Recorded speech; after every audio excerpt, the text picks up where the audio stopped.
هاي أصحاب الدراما إن قيبته روحين مريسي سن هي عاجن سو ورريسو iskuna dayaysa inay disho caajinna iska celinayso iyadoo wejiga ka dhaawacayso halka dooyog meel agtooda u istaagsanaa uu fiirsanayo waxa meesha ka dhacayo dhacdaas kadib dooyog uu soo baxaya kadib caajin ayuu u imaanaya kadib uu qaadaya asagoo isbitaal geynayo markaan waxaan arkayna iyadoo isbitaalka soo naaxayso isla markaasna qofka ag joogay u malaysay John Sio halka uu dooyog u yahay isla markaasna wuxuu sheegay inay nasato intaas kadib warbaahinta ayaa tabanaysa dhacdadii Jay ayaan arkay aad ugu caroonaya wuxuu isweydiinayaa sababta Sunny gabadhan u daba dhigatay inay doonayso inay u takhalusto sidoo kale waxaan arkaynaa warihii Brazil ee podcast meel ay samaystay kadibna ku jixjixay aajin nolosheedii hore iyo waxyaabihii ay soo samaysay tan kale dooyog wuxuu soo wacay aajin kadibna wuxuu u sheegayaa inay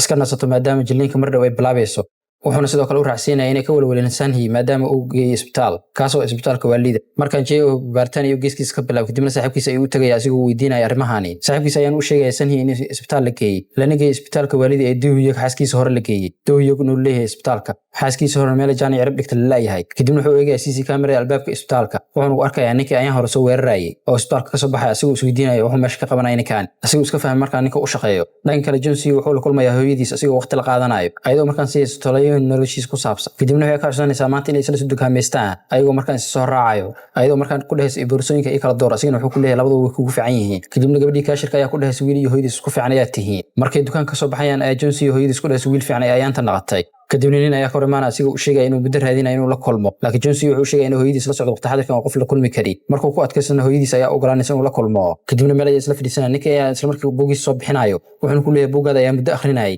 waxaan la yaab wax walba ku qoran way ku dhacaan aajin sidee waxaan ku dhacayaan xataa Sunny in isku dayayso gabadhan inay disho ku qoranta ayuu ku leeyahay halka John Sio uu ku dhahay ma garanayna sidee wax u dhaceen wariyahana wuxuu leeyahay dhacdooyinka ku qoran inay si dhab u dhacayaan aajin wuxuuna ku leeyahay aajin waxay ku dhici doonaan miyaa ogta halka John Sio uu ku jawaabay inay waxaan yihiin fictional buug in la iska qoro uu yahay isla markaas John Sio wuxuu caajay oo asigoo weydiinaya wax ku dhacay aajin halka Jay uu ku leeyahay hadda ma inaha soo kala qaaday qoraalo far badan ayaa laga qoray maad akhrisid ayuu ku leeyahay marka waxaan arkaynaa aajin oo gurigeeda iska joogto kadibna akhrinaysa comment ku dhigayaalka waxay ka sheegayaan kadibna way soo bixisay waxaan la kulmaysaa meyd guriga kadibna waxay weydiinaysaa inay u baahan tahay shaah markaas ay sidoo kale waxay arkaysaa gabadhii shaqaalada oo wada shaqaysanayaan waxayna isleedahay adiga iyo ku xamanayaan kadibna shaah ayaa loo keenayaa isla markaas nooc kale ay naqanaysaa waxayna ka soo naxaysaa iyadoo qol kale joogto oo cabsan waxayna la yaabantay sidii halkan ku timid waxayna sidoo kale arkaysaa alaab badan in burbursantaa meesha taalo isla markaas ay waxaysaa qaybta sare waxayna arkaysaa qolkii xirnaa lama geli karo ilaahay u furaan markaas ay Jina u imaanaysaa waxayna ku leedahay maxaa qaldan oo sidaan dham u samaysay aajin waxay u sheegaysaa inay garanaynin wax sida u dhaceen ayna xasuusanin haddaba dib ayaa u naqlinaa sida wax u dhaceen aajin markay maqasho gabadhaha hadlaayo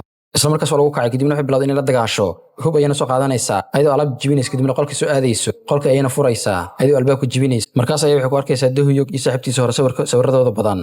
inuu ayaa markaan ku dhahayso ma fiican tahay isbitaal miyaan ku wadnaa kadibna aajin waxay naqsan ay ku soo jeesanaysaa iskuulada sababtaas isbitaalku aaday maxay tahay maxay qaldan soo hore kuma sheegin dooyog saaxiibtiisa hore camal maahi aniga hana u sheegin dooyog wax meeshan ka dhacay ay ku leedahay kadibna qolka iska tagaysa iyadoo cabitaan isku dalayso dooyog ayaa soo wacayo laakiin kama qabanaysa taleefanka dabadeedna way soo baxaysaa iyadoo saadaysa stuudiyaha filimka lagu duubo kadibna Jay ayaa dhex kula kulmaya asigoo meel geenayo waxayna weydiinaysaa sababta halka u joog wuxuuna u sheegay inuu halka u joogo inuu ida caawiyo ayadan ay soo wacday laakiin iyada waxay ku leedahay aniga kuma soo wicin mana xasuusan kara ayaan sidii wax u dhacaya qarow tira badan ayaan isku arkay ay ku leedahay isla markaasna wuxuu u sheegay inuu soo ogaaday dooyog xaaskiisa hore isbitaalka u geeyay waqti xadirkan la leeyahay gabadhaas meel jaan cirib dhigtay Sunny sidoo kale isbitaalkaas lagu haayo Sunny iyo dooyogna hore ay u kulmeen waxa ay kugu samaysan lacag darteed ay u samaysay markaas ay aajin waxay ku leedahay intaan midida ku dhufan ka hor waxa ay sheegi rabtay dooyog iga sheegi rabtay haddaba waxaan u dhamaan maxay ugu dhacaya joogiyo wuxuu ku leeyahay haddaba ka furan ninkaani laakiin iyada iga jawaabayso muddo ayaan arrintan u soo rafaaday kor inaan si aadan maahan inaan hoos u soo degto ma doonayo kadibna wuxuu bilaabay inuu niyadda u dajiyo isla habeenkaas aajin jiradii waalidii ay ku soo degayso kadibna miraayad intay jibisay gacmaha isaga qalaysa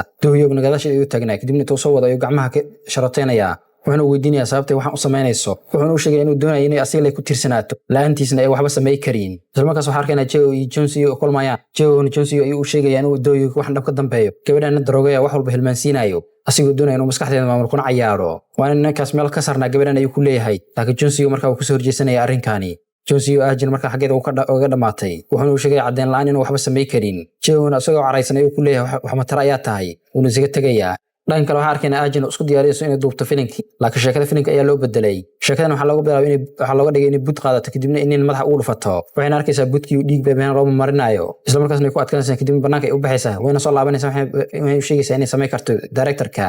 isla markaas ninkii wuxuu la noqonayaa aabaheeda markaasna waxay bilaabaysaa inay ku qaraacdo inay si xun u qaraacdo ilaa uu directorka sheekada dhab joojiyo Aji markaa waxay arkaysaa Dohyuk oo meesha agteeda taagan kadibna qoslaayo wuxuuna ku leeyahay si wacan ayaa u jeshay wargeysadii dhammaan arrinka ay soo daabacayaan ayagoo ku sheegay Ajin inay dilka ka sii tagtay asigoo filan la jilaayo markaas ay u ciwaysaa directorka waxayna weydiinaysaa qofka sheekada bedelay waxaan loo sheegay Dohyuk inuu yahay isla markaas way soo baxaysaa xafiiskiisa inay soo aadaysaa Dohyuk si ay ula kulanto kadibna waxaa loo sheegay inuu halka joogo xagga iyo barbaraagta dabaasha isla markaasna xagiisa ay soo aadaysaa una umaanaysaa ayadoo markaa weydiinaysa sababta uu u bedelo sheekada filinka markaas ay wuxuu ku leeyahay hadaba ma doonin qof kale inuu ku caawiyo qofka caawinta kaleys kaliya aniga naqdo markaas ay intuu lugteeda qabto ay ku leeyahay hadaba adiga ma aysiin waxaan ka doonayay markaas ay ku leedahay maxaa ka wadaa wuxuu sheegayaa xaaskiisa hore inay waxan dhab ay dul qaadan karin laakiin iyada qof adag ee tahay sida daradeed wax walba sidoo doonay u socdaan isla markaas ay wuxuu ku leeyahay hadaba waxaan u maleeyaa in lagu ciqaabay oo nolosha lagu ciqaabay Ajin ma fahansan wuxuu ka wada ninkani xabaar kadib ay waxay soo xasuusanaysaa markay isbitaalka soo naahaysa qofka la joogo inuu ahayn Jonsiyo oo uu ahaa Dohyuk markaasna ay u sheegtay inay dareemayso sida in nolosha lagu ciqaabay isla markaas ay Dohyuk wuxuu ku tuuray barakadii waxaana u malaysaa gabadha inay qoosayso isla markaas waxay bilaabaysaa inay soo xasuusto waxyaabihii soo dhaaftay laakiin ugu dambeyn biyaha way ka soo baxaysaa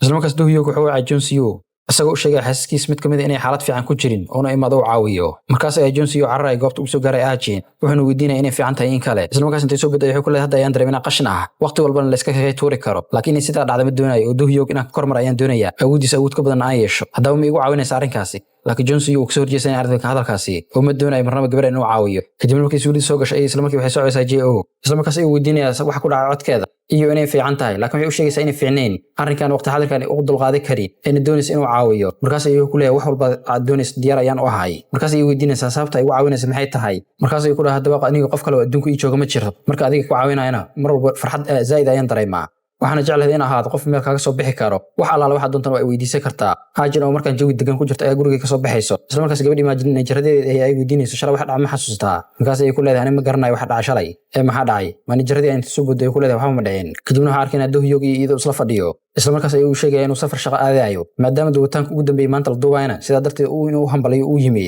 laakiin shalay aad ay aflagaadeynaysa ayuu ku leeyahay halka Ajin intay soo boday ku leedahay hadaba taas ma dhici karto aniga lagama yaabo in aan ku afgalagaadeeyo Dohyukna walaal baan gabadhan sida isku mugeysiinayso markaan Dohyuk xoogiisa u soo socdo ayaa JO gaarigiisa mooto ka hor jarayo isla markaas soo doonay wuxuu ku leeyahay tahay markaas ayuu difaaci madax iska bixinaya wuxuuna ku leeyahay wajigay fiiri waxaan ahay ninka nolosha ku gubi rabtay adiga Dohyukna sirtiina waa haya hadaba banaanka ayaa keen doona sirtiina isla markaas ninka wuxuu soo wacayaa Dohyuk asiga uu sheegay arrinka dhacay qatarta ku soo socoto markaas ayuu sheegay JO inuu qatakhaluso inuu dilo Ajin hortiisa ay fadhiday waxa dhan way maqlaysay isla markaas ayaan arkaynaa JO taagan xafiiskiisa kadibna wuxuu wacay ninka saaxiibkiisa la shaqeynay wuxuuna weydiinayaa kaamirooyinka dhammaan inuu xiray wuxuu sheegay inuu kaamirooyinka xiray markaas ayuu kaamirooyinka wuxuu ku arkayaa kooxdii Dohyuk soo diray inay dilaan isla markaas meesha ay soo galayaan wayna ceersanayaan xabar sidii u ceersanayaan wuxuu geenayaa meel uu tala galay oo hore u diyaarsaday inay meesha tagaan kadibna waxay bilaabayaan inay garaacaan muddo ayuu iska celinayaa ugu dambeyn wuxuu keenayaa meesha kaamirooyinka ku xirnaayeen waxayna bilaabayaan inay zaid u qaraacaan laakiin wuxuu ku kalifayaan inay qartaan qofka soo diray ayna sheegaan Dohyuk inuu ka dambeeyay dhan kale waxa arkaynaa Ajin oo jilitaan ku jirto kadibna bud ay naag madax u gelinaysa isla sidii aabaheed ugu gulisay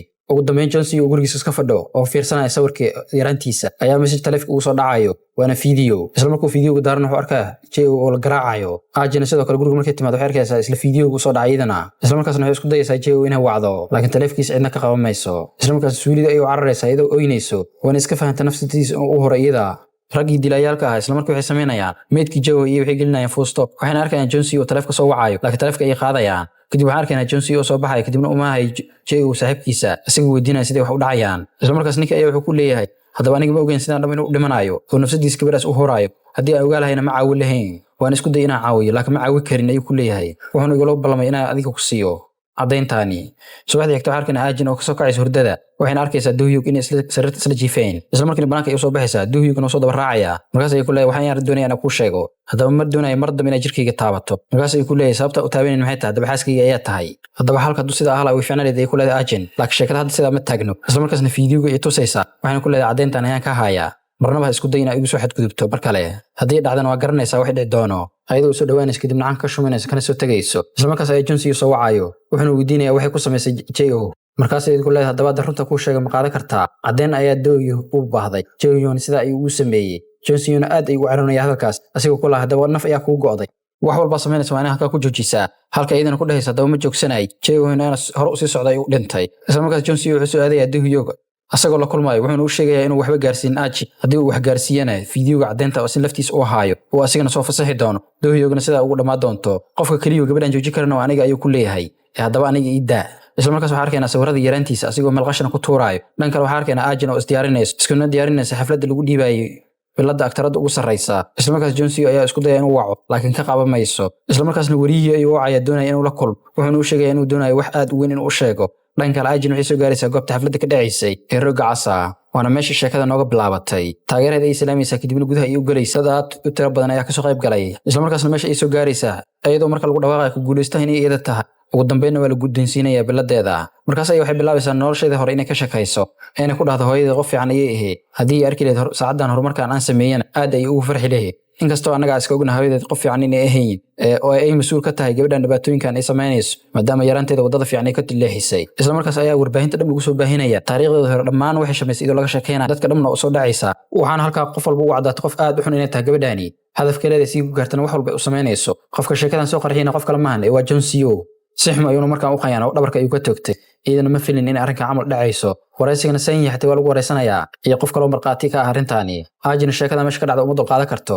ugu dambeynna biladii intee turtay ay cararaysa qof walba markaan iyada ay inaha ku haya kadibna wadada ay soo gooynaysa Jon Snow wuxuu dhex fadhi gaari meesha yaalo isla markaana soo soo baxaya wana isfiirinayaan dabadeed labada gaariga ay soo wada raacayaan wuxuuna weydiinayaa meesha doonaysa inuu geeyo waxaana ku leedahay nagay meel labadeena kaliya aan joogno oo cid kale oo bini'aadan ayna joogin isla markaasna wuxuu sheegay xawaaraha in halka ku joojiso cid kale oo bini'aadan ay dhibaato u geysanin waan ku jeclahay ayuu ku leeyahay asigoo gacanta qabsanayo maadaama dad badan aan dhibaateyn dunida waa in iskala hajirnaa way ku leeyahay ayadoo markaa ku dhays dacad miyay kaa tahay isla markiina gaariga ayuu boort ka tuuraya wadada isla markaas tviyada ayaa lagu baahan yahay Jon Snow inuu geeriyooday halka Ajin ay dhaawacantay laakiin Jon iyo cirib meel dhigta la yahay Jon Snow hooyadiis waxay arkaysaa warqad uu ugu tagay warqadii ayana akhrinaysa wuxuuna u sheegay inuu cafid doonin xiriir walba lahayn halka uu ku dhamaad xataa wax sawirna uu tagin albumka ay eegaysaa wax sawirna way ka weynaysaa markaasi umada kale hadii mid nabad isaga noolaa ayuu ku leeyahay isla markaas iyadoo aad u murugaysan ay soo cararaysa jaranjaradii ayna ka soo dhacaysaa markaan waxaan arkaynaa goobta sawir xasuuseedka dadka geeriyooda la geliyo oo sawirka Ajin ku jiro isla markaasna qof ayaa uu keenay Fiore oo aan la garanayn halka Dohyo kooxdiisa uu wacayo kuna dhahay si degdeg ah in Ajin u soo heshaan maxay idinka qaldan isla markaas ayuu arkay fiidiyoo laga helay markii baxsanaysay waxaan arkaynaa shilka bacdi Ajin inay nooleeyay kadibna isku dayaysay inay meesha ka baxsato cabaar ay rafaadana midi ay soo qaadatay kadibna suunka iska jartay markay meesha ka sii bixaysana Jon Snow uu gacanta ka qabtay asigoo qorshihiisa aanay meesha iskula dhintaan laakiin inta iska fujisay ay ka tagaysaa kadibna buurta markay korto ayay meesha ka soo fiirsanaysaa ilaa uu ka dhinto si baahlimo ayay u soo fiirinaysaa haddaba gabadha labadii wiil oo garbaheed ahaa sida ay ku gariyoodeen laakiin iyada tada la u muuqat kadibna sida ay ku baxsat oo meel ay jaan ay cirib dhigtay lama garanayo daraamadan halkaan ay ku eg tahay laga yaabo qayb labaad inay mustaqbalka lahaato haddii ay xiiso leed qayb labaad in lahaato bal commentiga inuu reeb muuqaalka laagta ayaa laga hilmaamay haddii ay nagu cusub tahayna subscribe noo saar oo gambalada kana furo nabaday iyo daraamo kale oo kan xiiso badan bye bye